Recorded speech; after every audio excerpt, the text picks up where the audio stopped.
Welcome to Artflakes on CBA TV. My name is Mutiu Olawi, the host of this very wonderful show, Artflakes. This show has covered a lot of things in different parts of the world. But today, we are moving back to the Asian world, and we are dealing with Chinese literary world. And then, who are we going to be extensively discussing with regards to the world of the Chinese, and even beyond the Chinese within China and even outside China?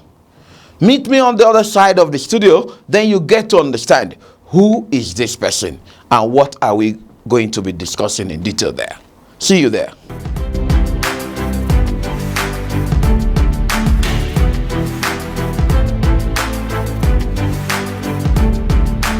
Thank you for joining us once again. As I've told you earlier, we shall be discussing extensively the world of the Chinese. And this might be very interesting. Beyond the way we've been exploring the Asian world before, this time we are going to go deeply into Chinese literature with Professor Wang. Professor Wang was born in Shanghai, China. And she got a bachelor's degree in the same country. And after this, she relocated to the United States about 30 years ago. And there she studied a master's and PhD in creative writing, specifically in poetry. And she has been in the area of teaching in different universities across the globe, including China, for over 25 years. And currently she teaches at McAllister College in the United States. So welcome to the show. Hi, my name is Ping. Nice to meet you. 感谢你加入我们，我叫Mutiu Olawi。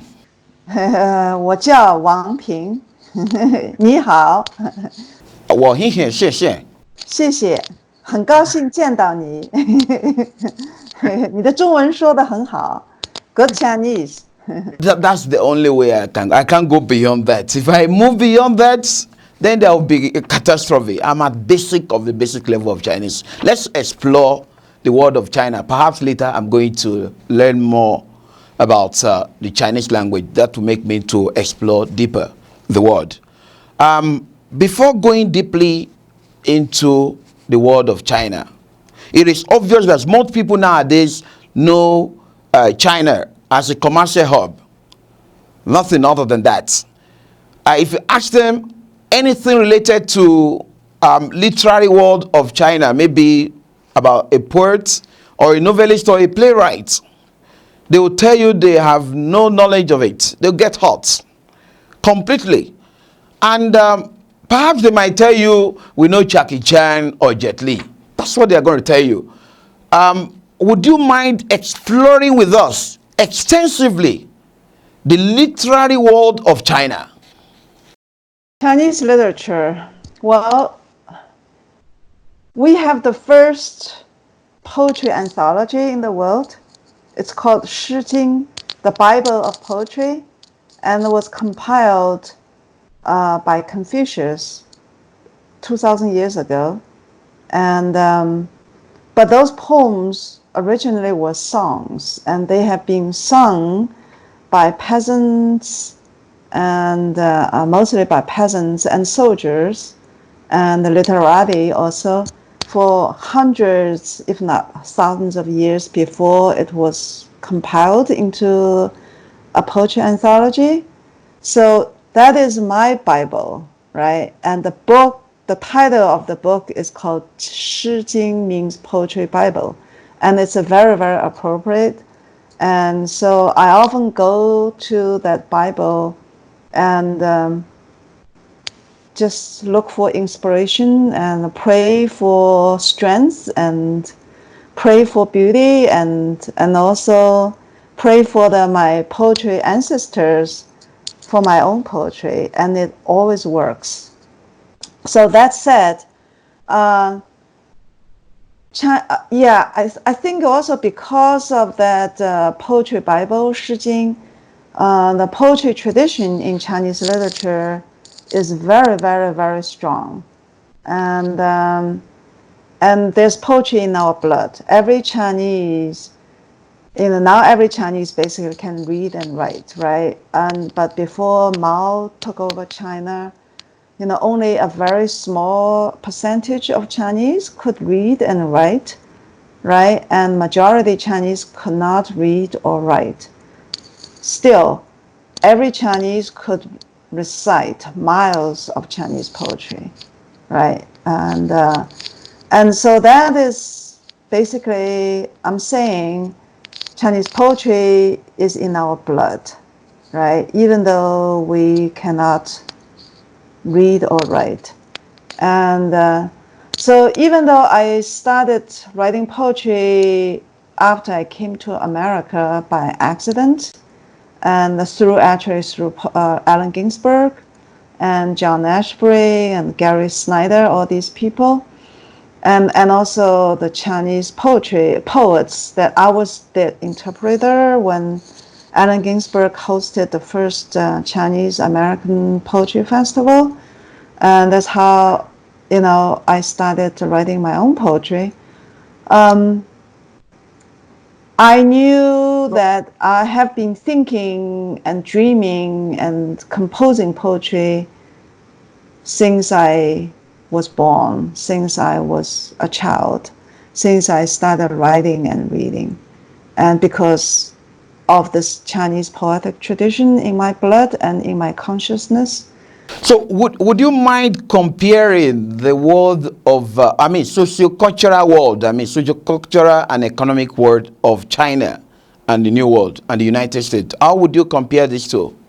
Well, America is quite a new country, a new culture, and a lot of their culture is actually I call it immigration culture, right? And the American economy depends on immigration, and so is its culture, and so is its poetry.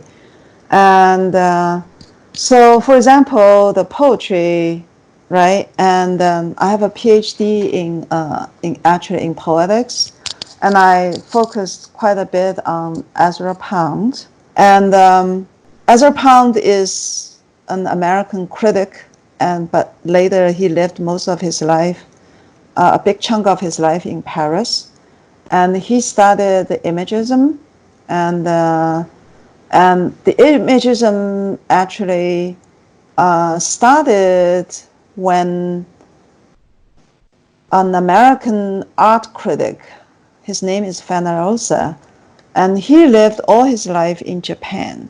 And in his latest period of his life, he started studying Chinese literature through his Japanese teacher. And his Japanese teacher taught him a few Asian Chinese poems, and he was translating word by word, image by image, sound by sound, the Chinese poetry through his Japanese teacher, and he was making notes, right? And so he did about a dozen of those poems, and when he died, his widow sent his studying notes to Ezra Pound. And when Ezra Pound received those notebooks, he just went crazy because he saw the common ground of language and the common ground of poetics, right? And he wrote a little book. It's almost like a pamphlet. It's called The Chinese Character as a Media to Poetry. In it, basically, he said that poetry is image and also is the art of time and space, right? And Chinese character, when you look at those ideograms, right, that's what we just discussed before, that Chinese character, each word, it's 3 dimensions and it's not linear, and it is not bound by space and time or grammar, right? And the verb is a noun, is an adjective, is an adverb, is a preposition at the same time, right? And it's fluid. It's not fixated. It's not bound or tied by anything. And that is the nature of poetry. So he translated those poems and published the book, and it's called Cathay, right? And the Cathay, that book was a huge hit, and it started, and also the theory and the comments and the meditation, right? And the revelation he received from looking at the Chinese character and from Fenelon's notebook, the literal translation of the Chinese words and poetry, started the French Revolution of literature, which included in the art world like the imagism, and in the poetry, and it's also the French and the English poetry world, right? The wave of those movements came all the way to America and influenced, and it overthrew the formalism in American literature, and it started the whole new poetic movement in America, which produced William Carlos Williams, and later influenced, then also later, of course, Gary Snyder, brought the Zen Buddhism, right, into America after he spent 9 years in Kyoto's temple. And when he came back with Zen and Chinese poetry, his first book is called Hanshan, the Cold Mountain, which is basically interpretation and meditation of Chinese poetry, and of course Japanese Buddhism. And those importation, right, or migration of Chinese and Eastern Japanese, Eastern religion, spirituality, and poetics, influenced, started an American Revolution, right? And so you can see the Jack Kerouac's novels and William Carlos Williams' poetry, and Allen Ginsberg's, how, right, those people, they were all they created what was created in the French and the British, right? Gertrude Stein's, the group, in French, in Paris, right? The Gertrude Stein, and of course Ezra Pound and Hemingway. And later it came to America, we have the Beat Generation, and then later, what do you call the New York School Poetry, right? These are all the waves, right?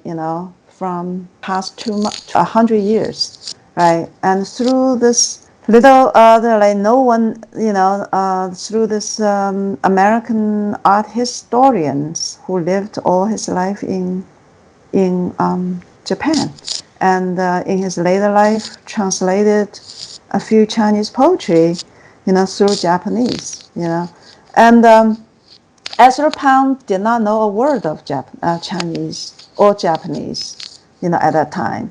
But because of that, he tried very hard to study Chinese and study Japanese and study all kinds of languages. Then later, while he was in prison, right, because he was tried as a traitor, and because he was, supporting Mussolini at that time and during the World War II,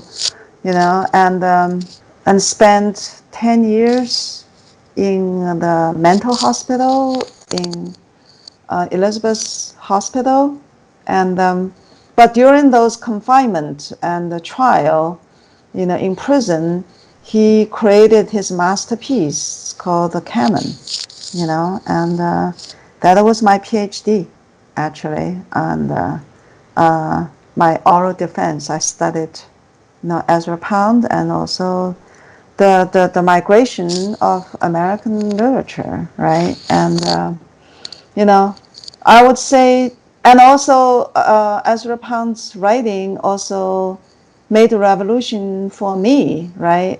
Because of that little booklet, I suddenly realized the beauty and what it meant to know, to be a Chinese through the Chinese language, what it meant to be a poet, right? And that's how I started writing poetry in both languages, in English and in Chinese, and later I focused more in English because I realized I was so free, in the English language as a poet, and when I write poetry in Chinese, I'm such a good girl, right? Good, you know. I behave very well, but in English, I realize such a wild, almost like a wild animal.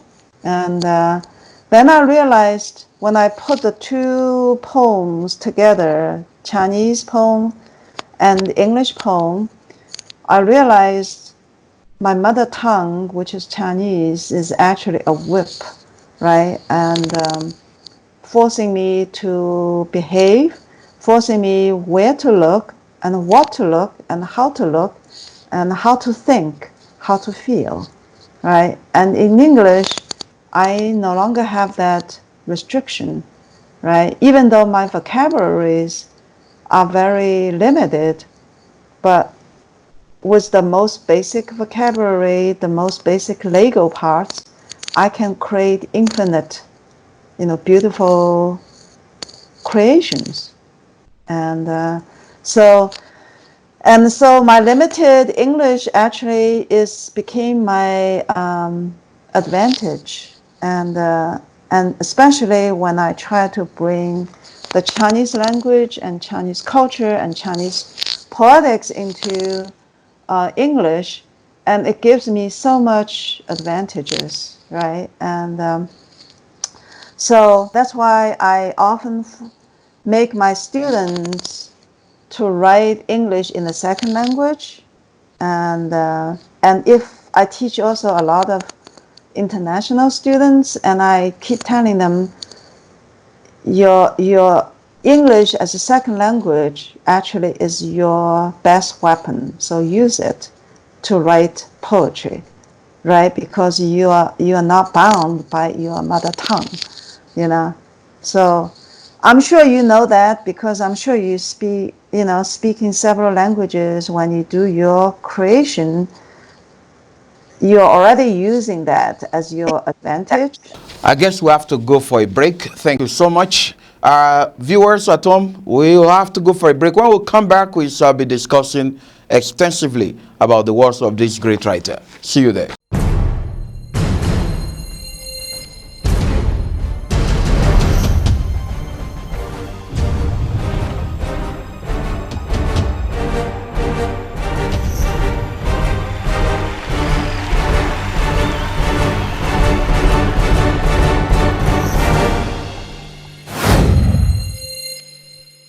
Hello out there. Tune in to CBA TV, the voice of East Africa and beyond. There's so many people around the world who are watching along with you. Welcome back from the break. If you are joining us for the first time, we are dealing with Chinese literature. As you know China as a commercial hub of the world, maybe the second largest commercial hub of the world. But this time we are dealing with the literary world to explore the in total of happenings in China and perhaps in relation to the United States. And with me, I have Professor Wang.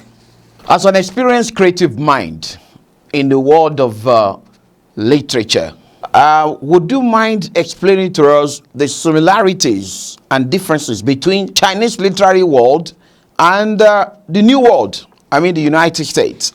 After Cultural Revolution was over, after China began to develop its economy, I actually wrote a poem about the situation called Diving into the Sea.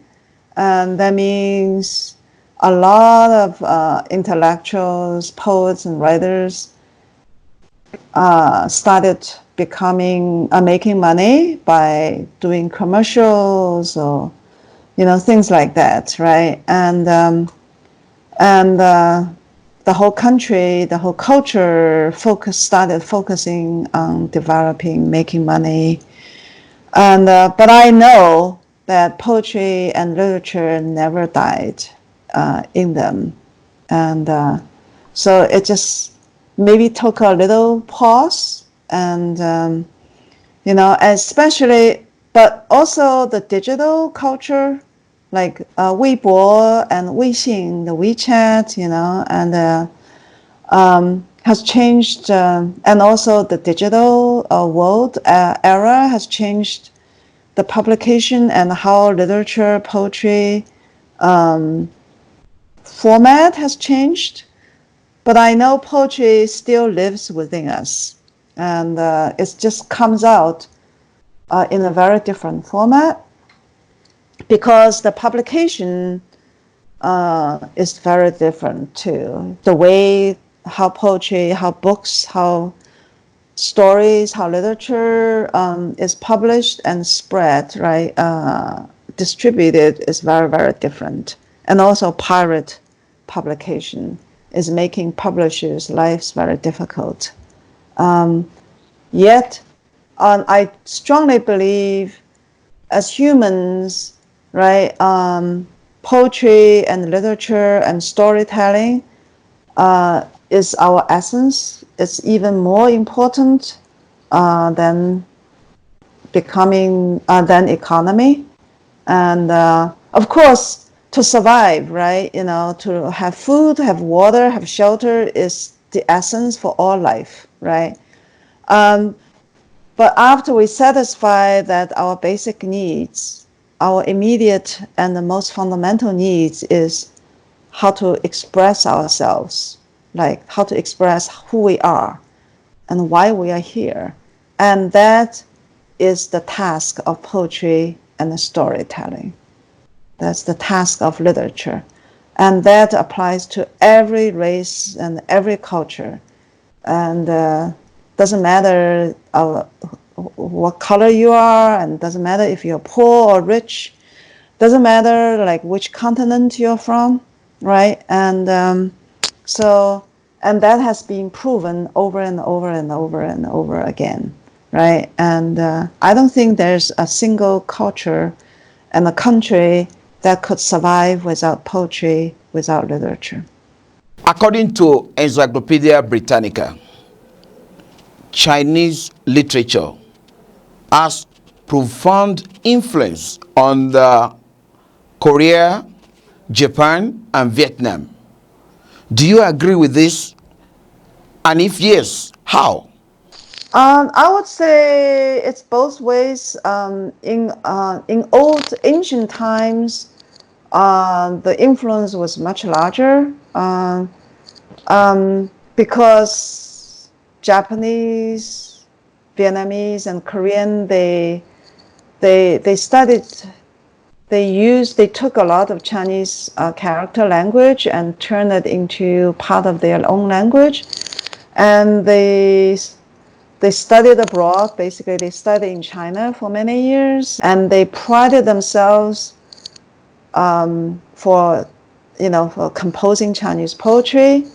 But at the same time, Vietnamese and Japanese and Korean, they have their own tradition, and they invented, they infused their own culture into their own literature.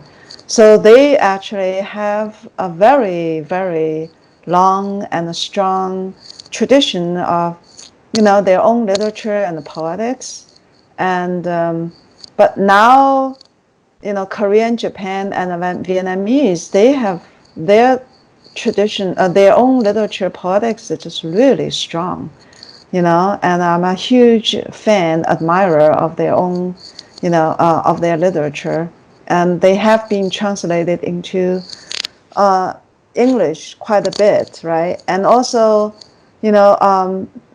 a lot of Vietnamese, a lot of Japanese and Koreans, they've been immigrated to America, and they started writing in English, and their writing is just incredible, right? And of course, that includes Chinese, poets and writers too. And so I would say they're equally strong, and they can compete as equals with Chinese poets and writers, And I'm friends with a lot of those Japanese, Korean, and Vietnamese writers, and so I'm very honored and very proud to be, among, to be in one, to be their comrade, right, companion. So how important is calligraphy in Chinese literature? Because I know when you talk about the old ancient literary world of art, whether the Arab world or the Chinese world or even Indian world, calligraphy is always associated with literature. How important is this calligraphy to the Chinese literature or literary world of art? Oh God, it is our blood. It is our essence. It is our skin. It is our bone. It is extremely important. You know, the ancient Chinese poet Wang, right, has the famous saying, right? 诗中有画，画中有诗. In the poetry, there's picture, and in the picture, there's a poem, right? And the Chinese calligraphy is the very symbol of what Wang Wei said, right? The Chinese calligraphy, it is a poem, and it is an art, and also it has music embedded in it. So yeah, it is our water, it is our blood, Unfortunately, the digital time, the computer time, a lot of Chinese kids can no longer practice calligraphy anymore. The handwriting, I grew up learning how to write, right? Calligraphy, with hands, right? And long hands. And that wires our brain, right? And it's training from the very young, right? The language, as how the language wires our brain, how this language wires our brain, how to see the world, what to see the world, how to feel the world. That's our connection, of our five senses with nature, with the world, with the spiritual world, right? And now the Chinese have lost that connection, basically, because of the computer, because of the typing, the alphabet, right? And we have to type alphabet in order to create the word, right? And so we lost that connection. So that would change, a lot that will rewire our brain a lot, And I don't know how it will affect poetry and storytelling, how it will affect literature world, and how it will affect culture. We don't know. We cannot, assess that right now. Time will tell. This one is a little bit political, creative question. I would love to have your opinion in this regard. We know China as a capitalistic communist society. No doubt about that. So how would you see the life or the literary world of China or the Chinese people in the next 50 years? Yes, China has been trying to look to adopt American way of production and culture in order to catch up with the economy. So they kind of like let go of the Chinese tradition and literature a little bit, and but this virus, right? The coronavirus is changing, is going to shake China, is going to awaken China. especially the way America, the Trump, and its administration is trying to blame China and try to bring China down through this virus. I think it is awakening Chinese people quite a bit. And so I think Chinese is going to realize they do not need to copy America. They have enough. Chinese has like thousands of years of wisdom and culture and literature, and it's much richer than America.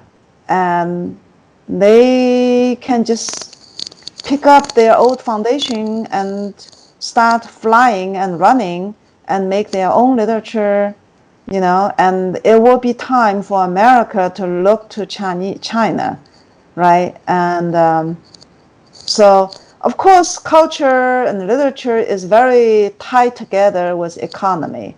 And now China's economy has risen to number 2, basically, right? And so I don't think China needs to depend on America or even to lean toward America or look up to America, and that's why I want to, I have 21 years of teaching poetry in America, and I have created many, many superstars. And I'm hoping to find a way back to China to train Chinese students, I'd like to bring my methods of creativity through poetry, through language, through English, and through my mother tongue, how to make bridges, across, between the culture, between the 2 languages, Chinese and English, Chinese poetics and English American poetics, and how to train Chinese minds, to start a new renaissance of Chinese poetry and literature. Chinese literature will rise. Yes, I have no doubt about it. Chinese literature has been standing among the finest and the best in the world literature, right? And it just fell through the fall of the empire, China Empire, right? And through the Opium War and the invasion of colonialism, right? And but now China has stood up and it's going to fly. China is going to fly like a dragon, and a phoenix, right? And nothing, this whole virus thing, I think Trump is trying to, bring China down and rob China, and it's not going to happen. The world, people around the world knows, right? And, they see things very clearly. So, yeah. And I'm very confident that the next 50 years, the America will no longer occupy as number 1 literature, export, or and it will shift. And where to shift, where it's going to shift, we shall see. And maybe it will be China, maybe it will be Asia, right? Like Vietnam or Korea, and maybe it will be Europe, maybe it will be Africa, right? And please allow me I would love to go to Africa, spend a year or 2 and work with you and other poets and, professors and start some literature movement, new movement, Thank you so much. I feel we cannot end this show like this because we still have a lot to discuss, but we have no time to extensively go deeply into your own words. So it means that we might need to invite you the next episode to join us and extensively discuss some of your literary world with our viewers at home. So viewers, meet us next time in the next episode to get the institute of this great writer. How far has she gone? What led to her movement from China to the United States? And what is she working on? And how has she been able to impact the world through her creativity? So join us next time, and I'm sure that you will never regret having your time spent with Artflakes.